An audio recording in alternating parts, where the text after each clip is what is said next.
immediately you will get Rasagulla. Anything you desire, wish fulfilling trees everywhere, beautiful lotuses, entire forests, musk deers are roaming everywhere. There are two rivers in Kailash. One is known as Nanda and the other is Alaknanda. Nanda and Alaknanda. In that way, these two rivers, the Supreme Lord Govinda, Krishna also comes there sometimes to meet Lord Shiva. So that is why all the celestial apsaras, they bathe there in their waters, and there the kumkum of their body is mixed with their waters. That is why the elephants, they come and drink water there also in Kailash. So in that way the demigods, they saw a small lake known as Alaknanda, and on the bank of that lake there was a beautiful banyan tree. What was the height of the tree? Anybody knows? 800 miles high. 100 yojanas high banyan tree. What is the height of Mount Everest?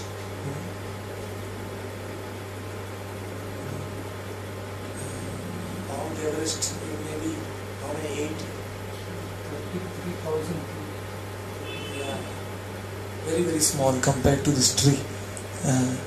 So this tree was 100 yojanas high, that is about 800 miles high. And under the shade of the tree, because the tree was very very nice shade, and there were no birds, such a huge tree where birds can stay, there were no nests, and so everything was very peaceful. And who was sitting below the tree?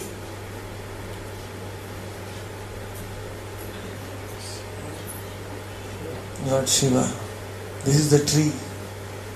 The painting cannot show 800 miles high.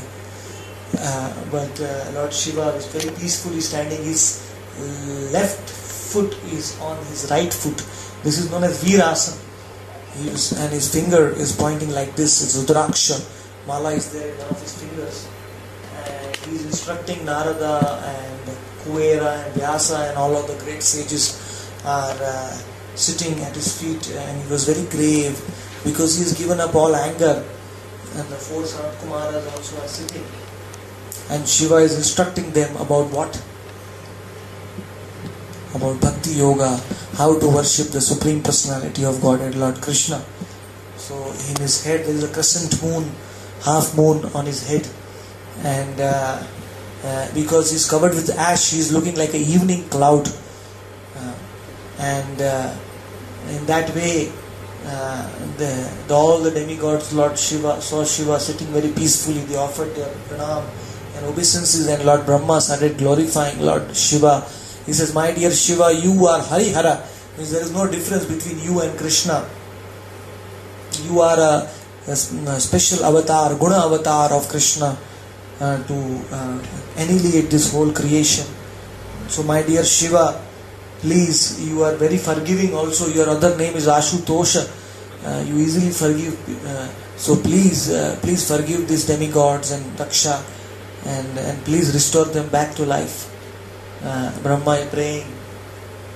So Shiva became pleased by he said, "My dear father," because Brahma is the father of Shiva. We saw yesterday where did Shiva came from? Third eye of Brahma. So he said, "My dear father," but since Daksha's head has already been burned to ashes in the yajna, that is why Daksha will get the head of a goat. And Pusha, since his teeth is already been removed by Veerbhadra, he will be able to chew the food with the help of his disciples. They will help him to chew the food. And otherwise he has to just eat besan ka atta, chana ka atta. What they call it in Kannada? Allitu. Kadlitu. There were no dentists at that time. Even there were dentists, but Veerbhadra had removed them so nicely that no dentist could repair them. So, especially said they can eat powder, besan ka atta, he can eat if he wants, Shiva said. And then Brigu was so much attached to his beard, so that goat head which Daksha will get, the beard of that goat Brigu will get. So that Brigu will also get his beard, and then all the other yakshas and rakshasas all the other brahmanas who are arms and heads have been severed by my rakshasas will have to make do with the arms of the Ashwini Kumaras. They will help them to get the arms.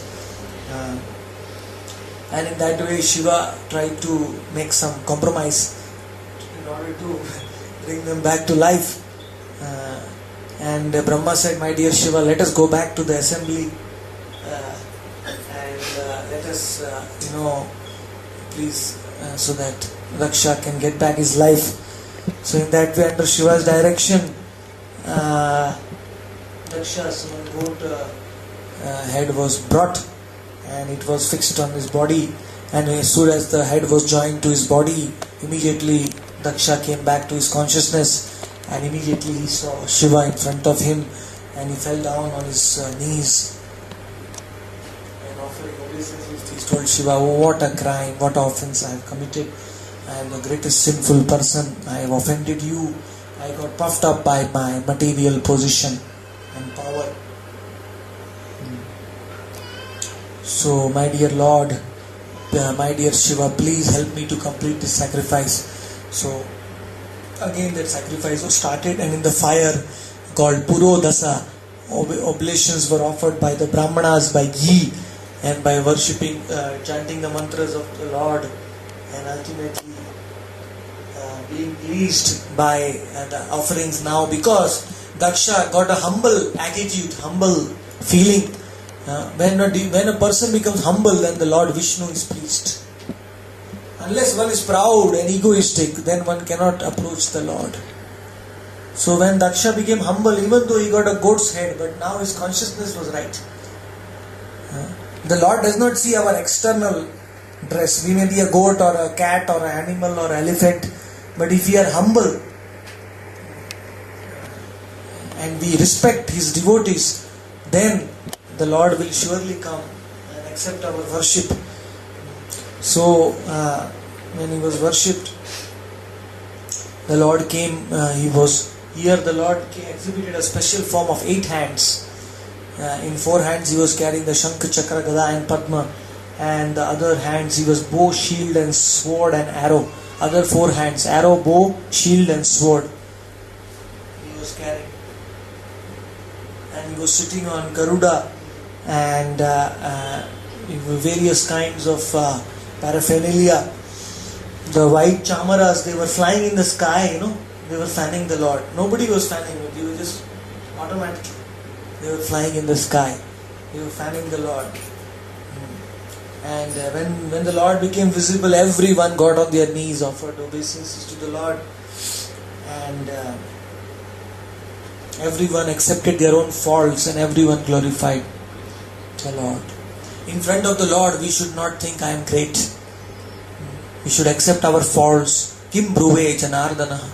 O Janardana, O Purushottama, I am so sinful that I am not even fit to chant your name. But my dear Janardana, by your causeless mercy, you are giving me a chance. So I am hoping against hope that you will be merciful on me. That is how we should pray to Lord. Though I am not qualified to even pray to you, but I am trying, endeavoring, I am doing this courage, sahas, to pray to you. So my dear Lord, please. So Shiva said that, oh my dear Lord, I am always fixed in meditating on you. That is why I am not disturbed by blasphemy or by praise. I am totally equipoised. And in that way, Lord Vishnu started speaking and he said, Brahma and Shiva are my guna avatars. Though they actually, whatever you offer to them ultimately comes to me. Whatever we offer to the devatas ultimately comes to Krishna. Because Krishna is the he is the master of the demigods. So he is the ultimate enjoyer of the yagyas, of all our activities. In the Gita it is said, Bhuktaram yagya tapasam sarvaloka maheshwaram suridam sarva bhutanam gyatva mam shantim richati. I am the bhokta of all the yagyas. I am the enjoyer of all your activities and all your life practices. So you please, whatever you do, you offer it to me. Yad karoshi, yad ashnashi. Whatever you eat, you offer it to me. Whatever you do, whatever yad tapasyasi, whatever you do, you take pain to do in your life, do it for my pleasure. Then you will become happy, because you are my part and parcel. So in that way, the Lord glorified the correct path of religion, and all the demigods were very happy, and Daksha got the darshan of the Lord. And Sati, meanwhile, she took another body as the daughter of the Himalayan king Menaka, and she attained the association of Lord Shiva again in her next life as Parvati. In that way, anybody who hears this pastime, Maitreya gives this benediction, he will certainly become cleansed of all contamination of material existence, and he will be able to see Lord Vishnu face to face. Hari Bol. So in that way, we conclude this pastime. We go over to the next pastime in the 4th canto of the great devotee, great child devotee, Dhruva Maharaj. All the children should hear this very attentively, because by hearing this Leela of Dhruva Maharaj, one can actually enter into Vaikuntha very easily. One can become immortal, because Dhruva Maharaj is the only person immortal in this universe. He is still staying there in the pole star. See the pole star? He is still there. He still has 150 trillion years to go.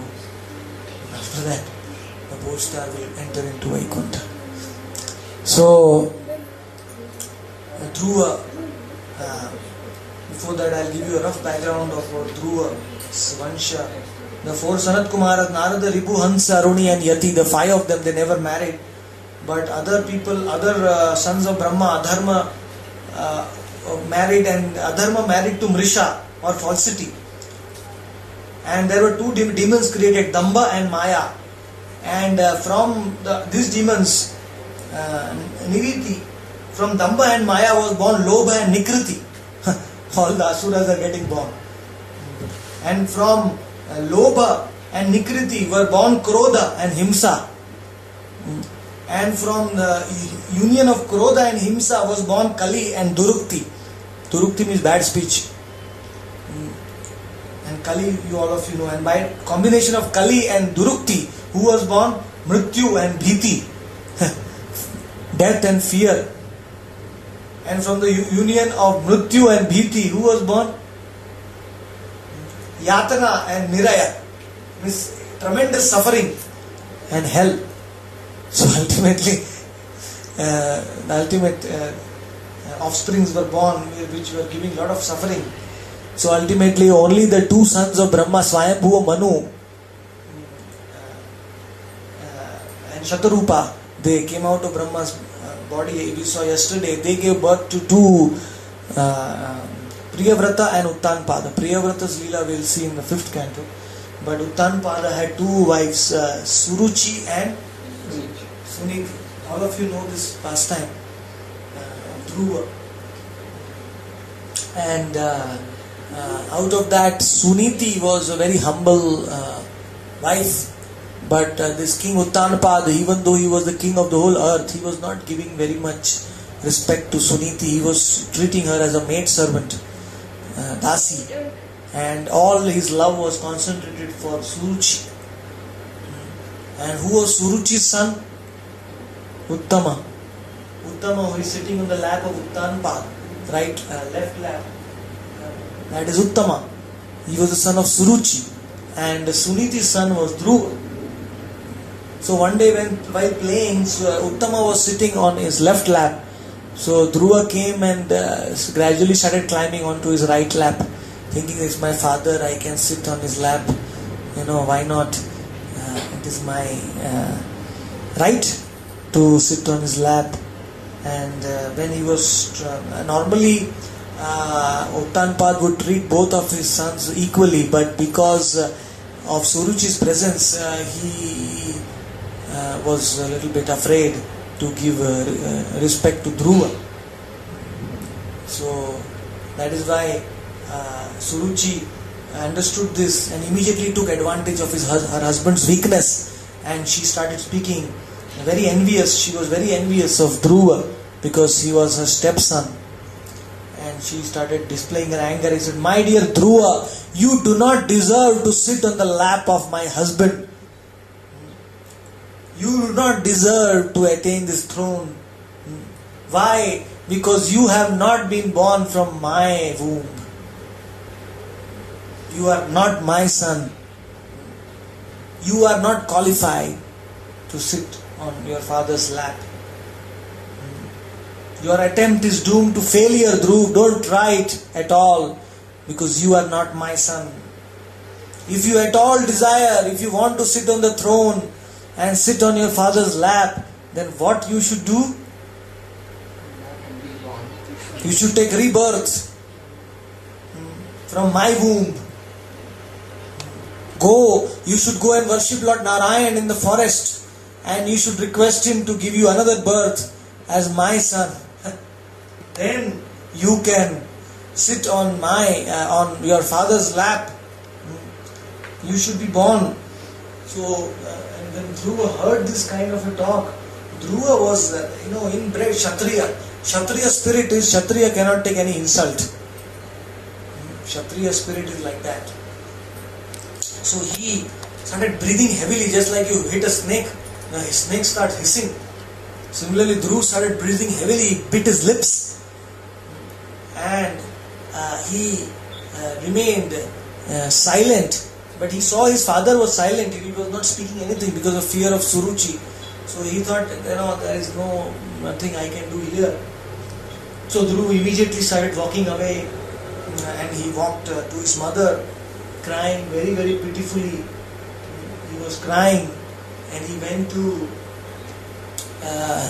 Suniti, and he sat on Suniti's lap, and all the other maid servants of the palace, they came and informed Suniti what what bitter words she has said, and after hearing that, Suniti also began to burn like a forest fire. Her lotus-like face turned very pale, and tears in her eyes, and she started to thinking of some solution to this problem, but she could not find any solution. So she looked at Dhruva and said, "My dear Dhruva, why are you sad?" She said, Suniti was one of the best mothers in the whole creation. The instruction which Suniti gave to her child, Dhruva, it is very, very difficult for any mother to give, but she has done that, and that is why ultimately Dhruva could attain the Lord. So such kind of mothers are very, very rare in Kali Yuga. So Suniti sat Dhruva on her lap, and she said that actually Dhruva, what she said is right. Your father treats me like a dasi. I am not. Suruchi is the pet, and only Suttama has that, and he is favorable to that, to her and to her child. So my dear son, I don't have any solution for you. She could see that Dhruva is determined to take revenge. Dhruva wanted some solution. Otherwise, he was so angry, the Kshatriya spirit. So Suniti said, even though I pacify him, he is not going to get pacified. So Suniti said, "My dear son, without any further delay, you should directly follow the words of Suruchi, because it is the Lord's arrangement that these words have come out from her mouth. So you should directly approach the Supreme Personality of Godhead, Lord Narayan, Lord Krishna. You should go to the forest and approach him. Only he can provide a solution to your problem." So imagine, Dhruva is 5 years old. Which mother will send their child to the forest? 5 years old. Jungle. Where there are carnivorous animals and serpents to eat. But she was not afraid. She had full faith on the Lord. She told Dhruva, now is the time for you to go. She saw that Dhruva, Kshatriya spirit, will help him to attain the Lord actually, because of determination.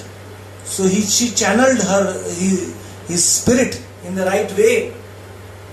So she said, she knew, because Dhruva wanted something which nobody else could give. Dhruva wanted a kingdom even greater than Uttanpad. And even greater than Uttanpad's father. Who was that? Swayambhu Manu. He was the ruler of the universe. He wanted even a greater kingdom than Swayambhu Manu. What to speak of that? He wanted a greater kingdom than even his great grandfather Brahma. Brahma is the whole master engineer of the whole universe, but he wanted something higher than even Brahma. So who can give that? Nobody. So Suniti understood only the Lord Krishna can give you this, what you want. Though it is very difficult actually, what you are wanting is very difficult to attain. So, in that way, when the Lord, when He told, therefore He said, go and approach the Supreme Lord. He is kinder than millions of mothers. And He can help you. When everything else fails, only He can help.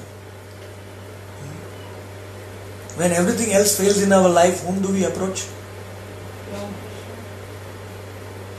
Okay. I thought we call up the police. Or we call up the life insurance company or a doctor. Or, we call up relatives. Everything else fails. How many of us remember Krishna? Only. Because He is the solace when everything else fails. So, if we remember Him actually throughout our life, then nothing will fail only in first place. But if we forget Him, then the thing will fail, and then again we'll have to cry out to Him. So,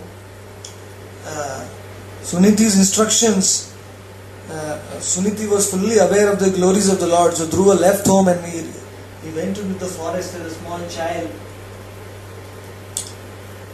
And when Narada received the news of Dhruva's going into the forest, Narada was astonished. Narada did not believe how a small child can have so much determination to go into the forest at such a young age of 5 years. He said, let me check up this boy. Who is this boy?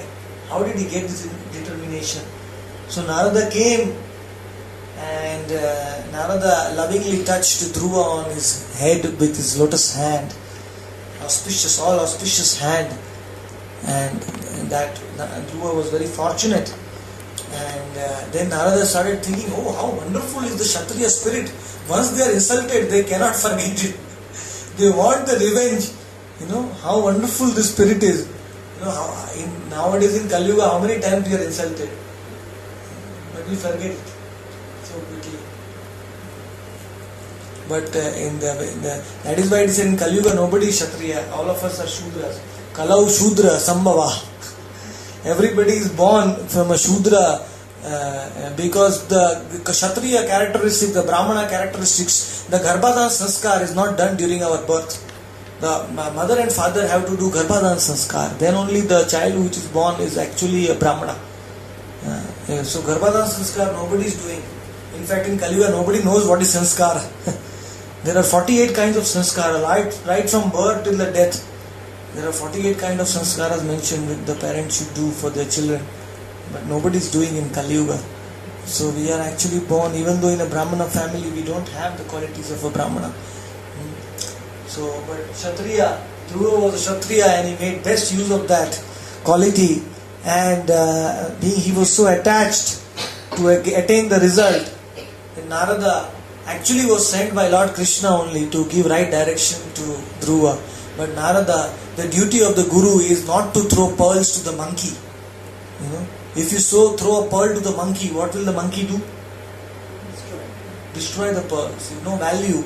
So the Guru, before giving the mantra diksha or before giving the mercy to the disciple, the Guru's duty is to test the disciple. Whether the disciple is a right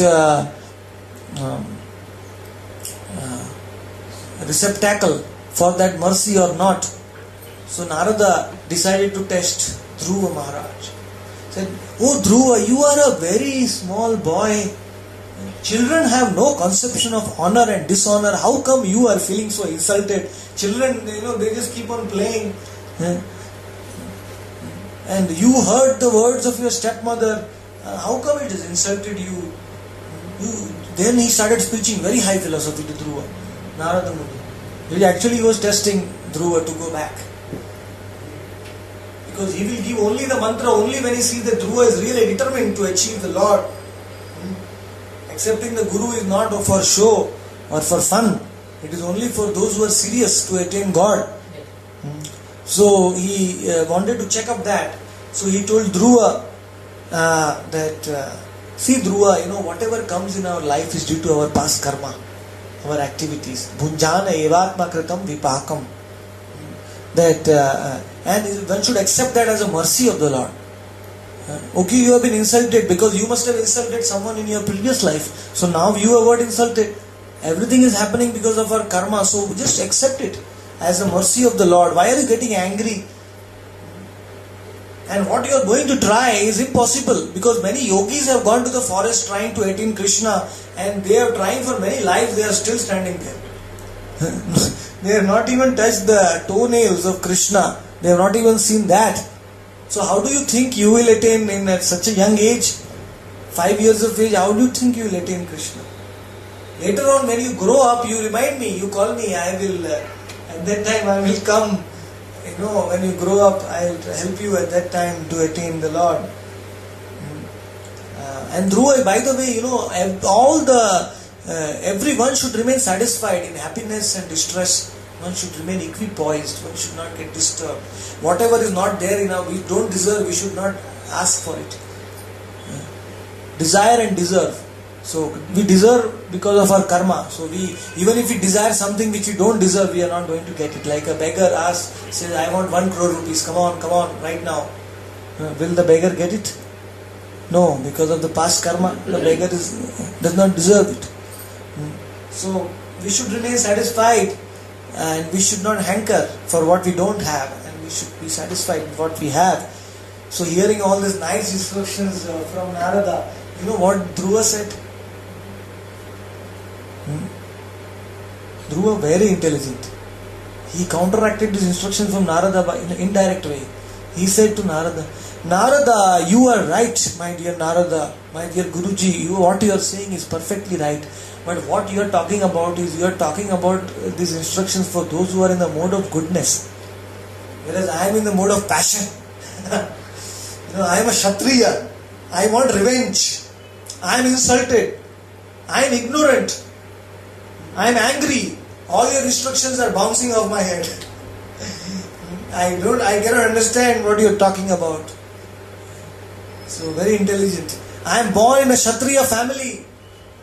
So I cannot take this fault of others lightly. I have to reply back.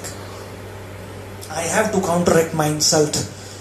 Otherwise my heart is wounded, my heart is bleeding, and nothing can stop it. So this is, my dear Narada, what you have said is for Brahmanical spirit guys, but I am Kshatriya spirit. I cannot take your instructions. I want to occupy a position higher than Brahma, and I will get it somehow. So my dear Narada, you are just like the sun. You are traveling everywhere, giving light to everyone. Please help me to fulfill my desire. Don't try to dissuade me, but try to help me in what I am seeking for. So when Narada heard it, he was very, very pleased. And Narada said, okay, my dear son, I will teach you the path, how to attain the Lord by the Ashtanga Yoga system. Because Satya Yuga was there. In Satya Yuga, the process of attaining the Lord was meditation through Ashtanga Yoga. In Kali Yuga, nobody can do Ashtanga Yoga. That is why in Kali Yuga, the only way is Nama Sankirtan. But in Satya Yuga, the process of Ashtanga Yoga. So Narada taught Dhruva the process of Ashtanga Yoga. Of course, in Ashtanga Yoga also you require Nama Sankirtana, Nama Mantra. Without the mantra, you cannot get success in any yoga. So Narada told Dhruva, you go, the best place if you want to attain Krishna, you have to go to Madhuvan in Vrindavan, at the banks of the Jamuna. You take bath 3 times a day in the Jamuna, and you make a deity of Krishna from the mud of Vrindavan. And if you don't have time, you make a deity in your mind only, but you meditate on that form of Lord Krishna, and you gradually free yourself from all material contamination, and you control your life air and your mind and your senses, and you focus your mind on the beautiful lotus